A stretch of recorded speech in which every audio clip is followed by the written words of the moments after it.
Assalamualaikum warahmatullahi wabarakatuh.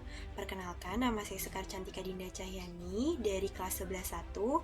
Pada kesempatan ini saya akan menjelaskan materi sejarah pada bab 4 yang berjudul Proklamasi Kemerdekaan, tepatnya pada subbab A, yaitu kekalahan-kekalahan Jepang.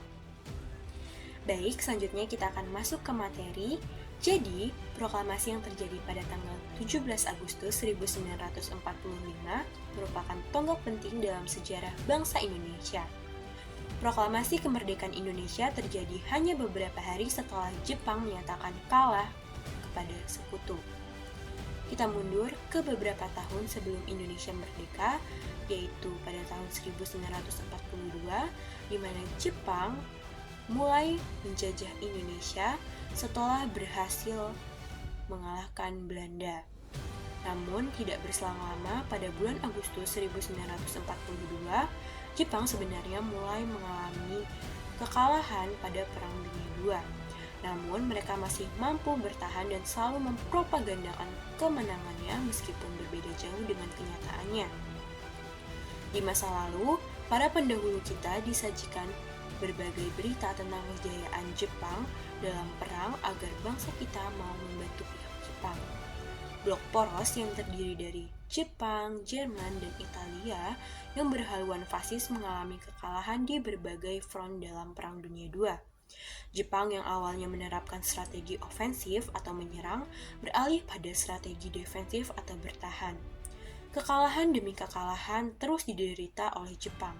Oleh karena itu, Jepang kemudian menjanjikan kemerdekaan bagi bangsa Indonesia dan mengizinkan bendera Indonesia berkibar setelah lagu Indonesia Raya dikumandangkan agar terus mendapatkan bantuan, simpati, dan dukungan dari rakyat Indonesia.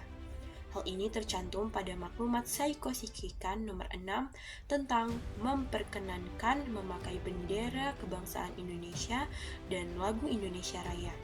Bahkan Jepang membentuk BPUPKI dan PPKI untuk mempersiapkan kemerdekaan Indonesia. Selanjutnya terdapat 3 pertempuran yang dihadapi Jepang di Indonesia. Pertama, pertempuran yang cukup memukul Jepang di Indonesia terjadi di Kalimantan, tepatnya Tarakan, yang merupakan wilayah pertama yang dikuasai Jepang di Indonesia pada tahun 1942. Diserang oleh Sekutu, mereka merebut kembali ladang-ladang minyak yang merupakan fasilitas strategis dan sangat dibutuhkan dalam perang dari tangan Jepang dan berakhir kota Tarakan hancur. Kedua, pada bulan Juli 1945, Australia menyerang Balikpapan yang merupakan salah satu wilayah penting bagi Jepang. Ladang-ladang minyak yang tadinya direbut oleh Jepang dari pihak Belanda mendapat serangan dari pasukan gabungan Australia dan KNIL.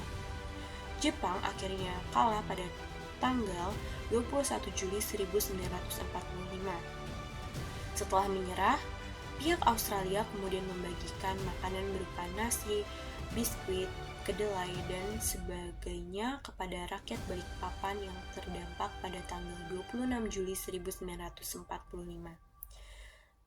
Yang terakhir, yang ketiga, terdapat pertempuran Morotai yang berlangsung sejak bulan September 1944 hingga Mei 1945. Penderitaan di Morotai berlangsung lebih lama. Bahkan terdapat kisah serdadu Jepang bernama Teruo Nakamura yang bersembunyi di hutan Morotai selama 30 tahun hingga tidak mengetahui bahwa perang telah usai. Namun, pihak Sekutu tidak hanya menyerang Jepang di wilayah jajahannya, yaitu termasuk Indonesia, namun juga di negeri Jepang sendiri. Perang Dunia II telah berakhir di front Eropa sejak 7 Mei 1945. Namun Jepang yang bertempur di Asia masih belum mau menyerah. Sebagai pukulan terakhir kepada Jepang untuk serangan mengakhiri perang, Amerika Serikat menjatuhkan 2 bom atom di kota Hiroshima pada tanggal 6 Agustus 1945 dan Nagasaki pada tanggal 9 Agustus 1945. Jumlah korban yang meninggal di Hiroshima diperkirakan sebanyak 140.000 jiwa dari populasi 350.000 jiwa di Hiroshima.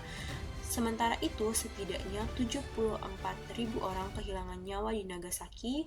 Radiasi yang dilepaskan bom ini menyebabkan ribuan orang meninggal dan dalam hitungan minggu, bulan, dan tahun sejak perawatan tersebut. Tragedi bom di dua kota ini mengakhiri Perang Dunia II di Asia. Jepang mengumumkan menyerah tanpa syarat kepada sekutu pada tanggal 15 Agustus 1945 dan kemudian Indonesia memproklamasikan kemerdekaannya pada tanggal 17 Agustus 1945. Sekian materi dari saya, semoga bermanfaat. Kurang lebihnya mohon maaf. Billahi taufiq wal hidayah. Wassalamualaikum warahmatullahi wabarakatuh.